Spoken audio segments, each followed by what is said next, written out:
ఏం చేస్తాను ఈ సపోటాలతో? సపోటాలు ఇవి ఎక్కువగా ఉన్నాయని తినలేదని ఇట్లా ఎండబెడతాను. ఇవి ఈ మన తోటలోవే కదా? మన తోటలోటివి. ఎండబెట్టి ఏం చేయాలి?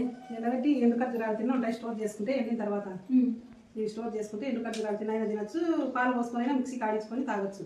ఓకే, డైరెక్ట్ ఎండు ఖర్జూరం లాగా మనం తినేచ్చు. ఎండు ఖర్జూరం లాగానే ఉంటాయి, బాగుంటాయి టేస్ట్. మిల్క్ షేక్ కూడా చేయొచ్చు. మిక్స్ కూడా చేసుకోవచ్చు. ఓకే, ఒకసారి చూపిస్తావు మిల్క్ షేక్ ఎలా చేస్తాను? చూపిస్తాను, ఇవి ఎండిన తర్వాత చూపిస్తాను. ఇప్పుడు వీటన్నిటిని ఇలా మాగినవే తీసుకోవాలా, పచ్చివి అయితే తీసుకోవద్దు? పచ్చివి తీసుకోవద్దు, మాగినవి ఎక్కువగా ఉంటాయని చేస్తాను. ఇట్లా తినలేదు కదా. ఇవన్నీ ఎండబెట్టాలి. ఇవన్నీ ఎండలో పెట్టలేదు, 2 రోజులు ఎండుతాయి. 2 రోజులు పడుతుంది ఎండడానికి? 2 రోజులు పడుతుంది. ఇవన్నీ పచ్చి ఉంటాయి కదా, తోలుతో సహా తోలు బాగా కడుక్కోవాలి. ఇదంతా వాష్ చేసుకొని ఇదంతా తోలు ఇచ్చేంత బాగుండదు కదా. ఎందుకంటే తోలు పలసగా ఉంటుంది ఇది. ఇదంతా ఇట్లా చిచ్చి ఇదంతా ఎండలో పెట్టుకోవాలి. సరే, ఎండలో 2 రోజులు ఎండేస్తాయి. 2 రోజులు పడుతుందండి.